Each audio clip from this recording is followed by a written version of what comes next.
Hey Trey, good to see What's up, you. Brenda? How you doing? Good, how are you?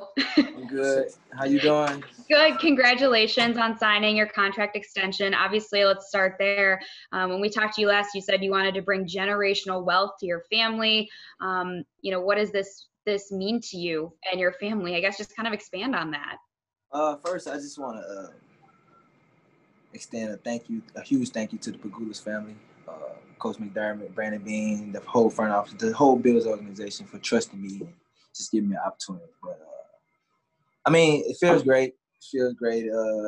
It's something that don't come around. It don't happen often, and it's exciting, man, to think about and to think that I could possibly change a lot of lives with what I've been presented with. So it's something that I don't take for granted. It's something that, it's still surreal. And I'm still in shock, honestly, from the first few days. But I'm feeling blessed, and I can't be more excited to do it for a better organization. We haven't talked to you since, last time we talked to you, you were seriously considering possibly not playing this season. You obviously made the decision to play. Can you walk us through what that was like as the final hours approached when you had to make that decision not to eventually opt out? Pretty much it was the whole process from when I got here to Buffalo.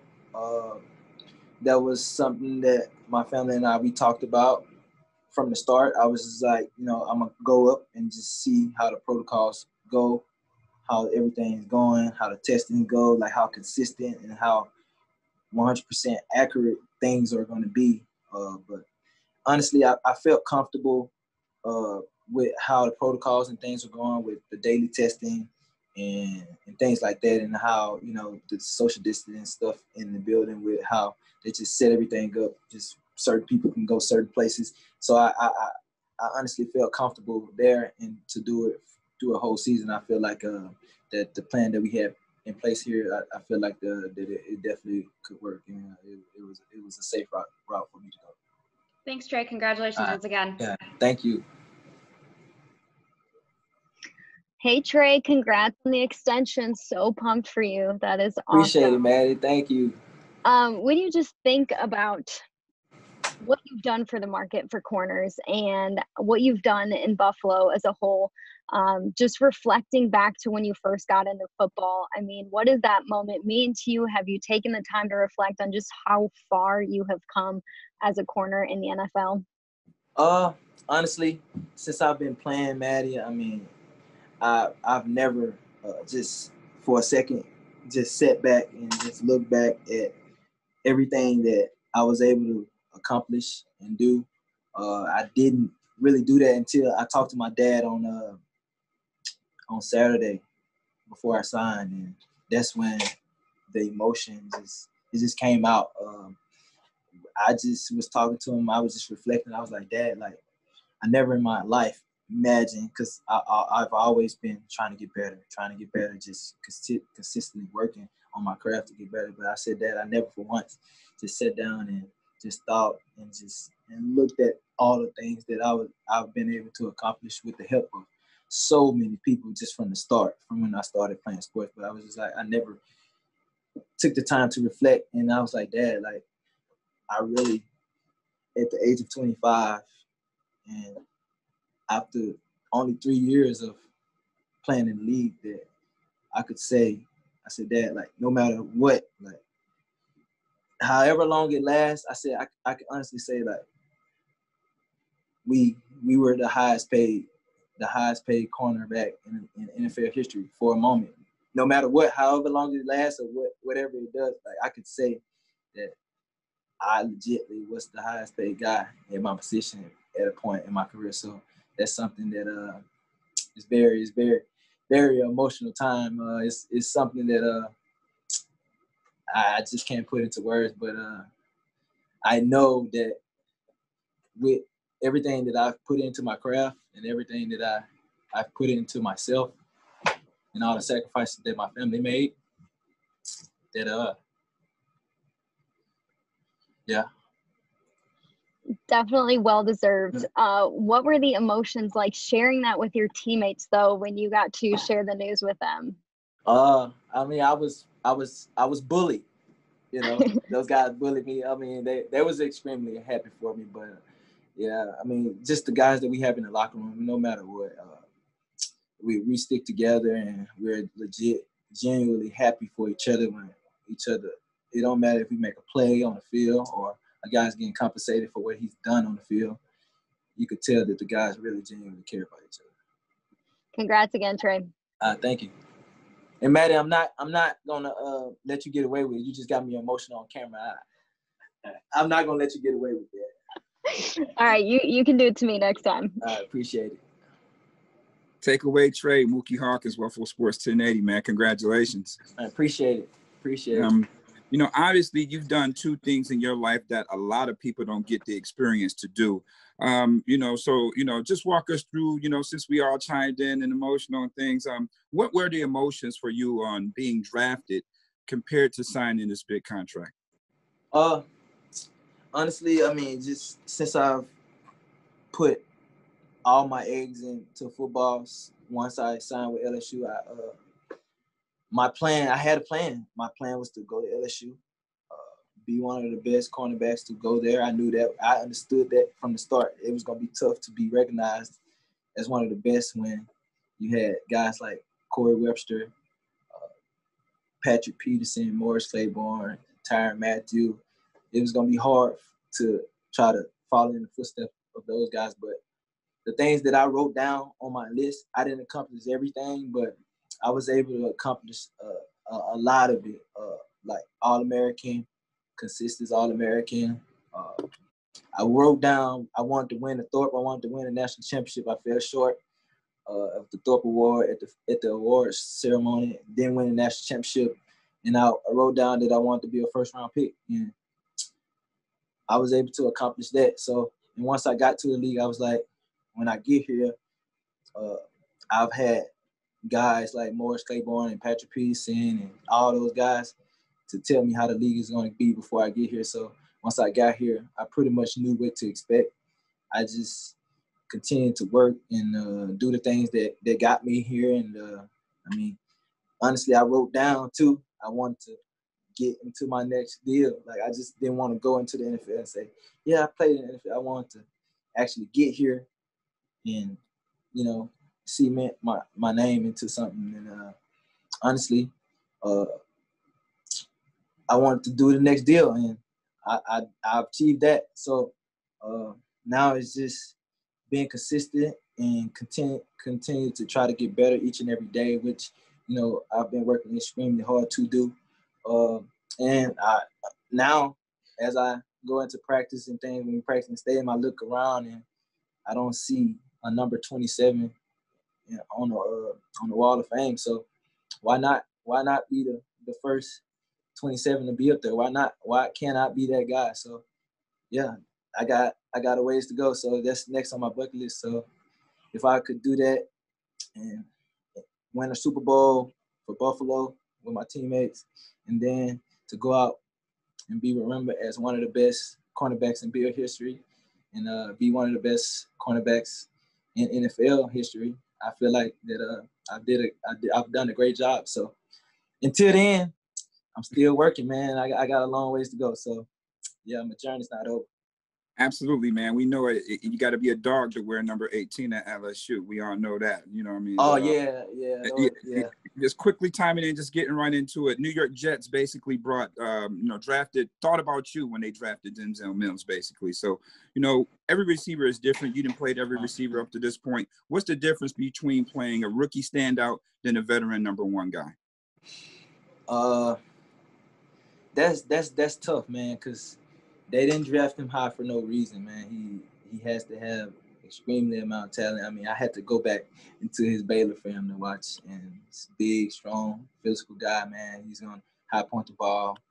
So a guy like me, a shorter guy, I mean, it's going to be a tough day. So hopefully the pandemic played a part in some things that he wasn't able to get no timing down with the quarterback. Hopefully that's the thing, but yeah, it's gonna be a tough time, man. He's a big strong, fast receiver. So I'm pretty much I'm gonna need some help too. So it's not gonna be a one-on-one matchup. It's not gonna be that.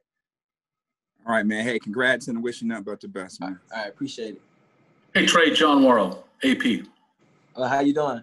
Not bad. Yourself? Yeah, I'm doing great. Good. Congratulations. And thank you. So what happens to the goalie academy? Now we still pushing it. We still gonna push it. You're not gonna put it on hold? Nah, I can't. I have a very, very, very diverse demographic that that I'm entertaining. So I have to keep all the people happy. So yeah, I'm gonna keep that going.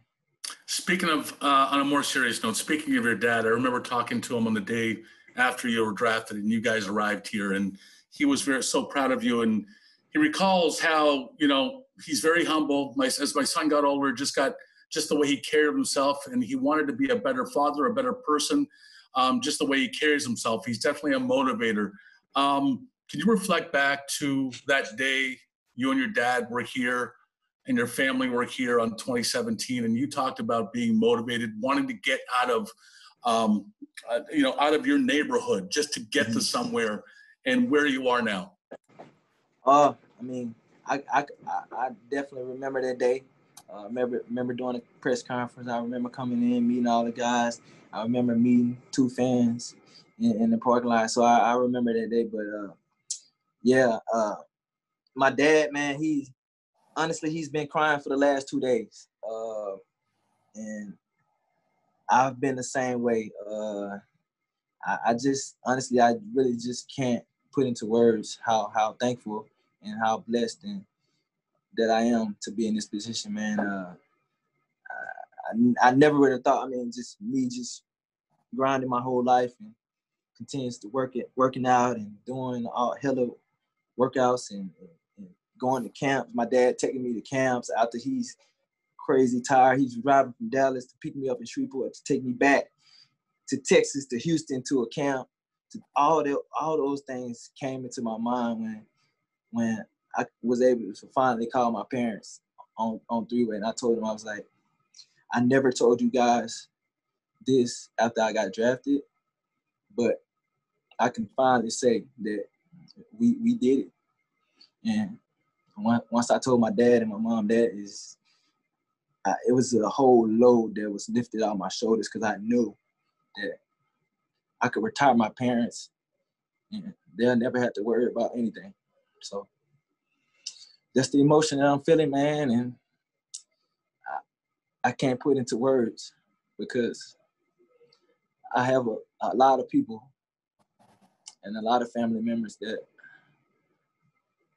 I could change their lives, and that's what I plan to do, because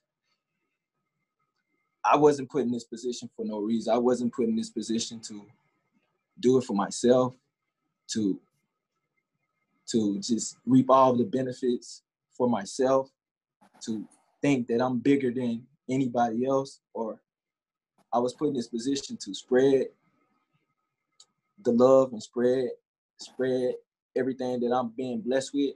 I was put in this position to help people out where I'm from, to better the resources that they have, and to give them the resources to be successful. And I plan to do so, because like I said before, like I told you guys like a month ago, it's a lot of people in my family that are hurting. So I plan to lighten that burden on them, and we're gonna do it together. So with this contract, it's not about me, because I've been good off the first one, but this is about people that I love and I really genuinely care about, and being able to provide opportunities for them that if I wasn't in this position, it wasn't gonna happen for nobody in my family, nobody. So I'm able to do that now. Because you never thought you'd get out of Shreveport at some point. Honestly, John, when I was playing high school sports, I thought I was going to Grambling. I thought I was gonna go to Grambling and play and do whatever. But fortunately, my junior year, my head coach of my football team, he put me at quarterback, and I was able to showcase my God-given abilities, and that's when LSU and a lot of schools started to call, because I was able to just show what I could do on a every down basis. And if without that switch, I don't think that I'm playing SEC football. My high school, I won in 4 years. I won 11 games. So it just goes to show you that it don't matter where you go, don't matter the school or the competition level you playing at. If you can play ball, the right people are gonna find you. So that was my whole mindset, because coming out of middle school, I was getting recruited to go to these academies, these private schools, but I had a bigger mindset. I wanted to. Honestly, I was thinking about the people behind me, like the kids in my neighborhood behind me that knew that I was pretty good, but I wanted to show them that we didn't have to go across the town or to another city to be successful. I wanted to show them that if you go to the neighborhood school and you have the right mindset and you continue to be resilient, that you can make it out of anything. And honestly, I don't think that the people where I'm from, they didn't really think that they could really do it until they saw what I signed for the other day. I mean, that gave my whole city hope, my whole neighborhood hope, just to see me, the same guy that they've seen play park ball, play Pop Warner, travel AAU basketball, and them knowing me personally, to see me do it, and to say that a person from my high school is in the NFL and he's doing it the way it's supposed to be done. I think that those kids where I'm from, I think that they can see that and be very motivated to do better in school, to work harder if they're playing extracurricular activity, to work harder at it, at their craft or whatever. It's just, I wanted to be the person to give hope, man, and I believe that, and I really hope that they see me and they see that they can really do it. Congrats. Thanks. I appreciate it. Hey, Trey, John Scott, fantastically powerful stuff here. I appreciate it, John. Follow off of John's question and say, what is it like carrying that burden to be that beacon of hope for your hometown?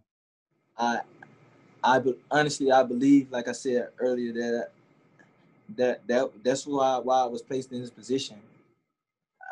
I never for once felt like I was being overloaded or anything. I felt like that God put me here to do this, to do this way. Like, this was my path. A lot of guys go to college. Like I said, I wanted my whole thing. I wanted to be a motivating factor for kids where I'm from. So when they saw me, I think a big step in me motivating kids and being that guy that they look to is once I decided to come back my senior year in college. A lot of people in my community, they was like, they don't understand why I did it. Like, he got the opportunity to go to the NFL, get drafted in the first 2 rounds, and but my mindset was so much bigger than just football and money and just going into something. Honestly, I was like, I mean, I can go back. I can be the first in my family to graduate. I can enjoy my season with my best friends, and I can just be a kid and just don't worry about anything and just and enjoy life. And that was the best year of my life. I played the best football in my life that year. So I feel like that was the factor that they was like, yeah, Tre'Davious White, he's different. He's different, because the normal 20-year-old, You tell him he got a chance to go first, second round in the NFL draft after his junior season, he's gone. But I knew that it was going to be better for me to, as a player and mentally as a student of the game. I feel like physically I knew that I was ready to play on the next level, but mentally I wasn't ready. Like my film study wasn't where it should be. My attention to detail wasn't what it should be, and I just felt like I wasn't accomplished enough to leave. So I stayed, and I was able to. Once those kids saw that, man, I was thinking about my neighborhood when I was making this. I was like, man, they was like, yeah, that's what it's all about money. Like, no, get your education, man, because no matter what, when this football stuff is over with, I can always say that I'm a college grad. My college grad, which, and one of the first in my family to do it. So I was thinking about stuff like that, man. It's so big, so much bigger than just playing a game. And I think that my whole message was I wanted to break a cycle, man, of what kids thought and the mindset of what they thought, what they should be thinking about, what life should be about. And you've played with a chip and feel like you've been overlooked, as early as, not, being later in the first round. You've reached the pinnacle now as the highest paid cornerback in NFL history. Where do you find your motivation now? Like I said, why not be the best 27 to put on the red, white, and blue for the Buffalo Bills? Why not be on the first team to win a Super Bowl for the Buffalo Bills? I have a lot. I've accomplished a lot in my short career, but I have a lot of more things that I feel like need to be done before I just hang them up. So I got win a Super Bowl. I got to put that 27 in Bill Stadium, and just continue to just be the person that I am, and continue to work and continue to motivate people and just treat people with respect and continue to just just be a great citizen in the world and be a great dad. So I think that if I continue to do all the right things and take it one day at a time, then it'll all work out. Appreciate it, Trey. Congratulations. Thank you. Hey, Trey, Matt Perino here. Thanks for taking the time. Truly inspirational stuff, man. Thank you so much for sharing it all. Appreciate it. Thank you. So you talked a little bit about the family interactions, and I saw Jamal Adams tweeted out a congratulatory tweet. What have been, what's been the feedback from your peers, because you've developed quite the reputation and you're pretty well liked around the league? I mean, it's just all been positive. Jamal and I, we talk on a daily, so it's all authentic there. So, but it's all been positive, man, and you guys know that I'm just laid back. I'm not trying to, but it's been to say the least, man. It's been a whirlwind and it's a roller coaster, but this is what I work for. I want to be in this position, and the day finally came, and it still feels surreal, and I'm in shock, but I'm blessed. I'm feeling blessed, but it's behind me now. I want to focus on the Jets and try to have the best season yet. That was a quick follow-up, because Brandon said he wanted this to get done to take the pressure off of your shoulders and let you play free. What version of Tre'Davious White is stepping on the field this Sunday? The same guy since I've been here for the last 3 years, man. Just a guy that's wanted to be the best at his position, a guy that's want to win for his team and be in a critical situation, want to make the critical plays for the team when they come my way. So it's the same guy that's going to be on that field, competitive guy, and a winner, have a winning mindset all the time. And I'm going to continue to just be myself. And I feel like just being myself is just enough. Thanks, Trey. I appreciate it. That's well. Jenna Cottrell in Rochester. Congratulations. Thank you, Jenna. Thank you. Quick question. We talked to Sean earlier today, and he talked about the importance of drafting, developing, and then re-signing his guys. And obviously, with your talent and ability, every team would love to be able to sign you. What went into your decision to wanting to stay, you know, this amount of time with the Bills and re-sign here? Honestly, I mean, this is all I know, and I'm very comfortable here, and with being in the scheme and around my teammates, and my kids are comfortable. Like, my family is comfortable here. Like, we love to be here, so it's just like, why not? And I had the opportunity to do it with the team that drafted me, and then I'm in a very, very, very I'm in a very great situation. We have a great team. We have a great young team. We're just going to continue to get better. Young quarterback, a young middle linebacker, a young defensive tackle, then myself and Dion from my draft class, and Matt. I mean, we have a special group, and you could tell, like, we love to compete against each other. Like, I didn't want to possibly go somewhere else where I have to start all the way over. Got to move, got to, you know, reacquaint myself, learn a new defense, just get settled with everything. Like, Buffalo is right for me. This is the place for me. So, I mean, it's a blue-collar town. I'm a blue-collar guy. I don't need all the, the lights. This is where I'm at. This is Buffalo. Like, that's me. That fits me. Like, it don't bother me that our team don't get as much publicity as we think we should, as we know we should, because we have a great group of guys. But that don't bother me that we don't get the accolades that we should because of where we are. But we have guys that are willing to work, and we have a team that loves each other, guys that genuinely care about each other, and guys that hang out with each other outside of the building. So that type of thing, we have a winning mindset here too. Everything is set. So I feel like to be here for the long haul was the right fit for me.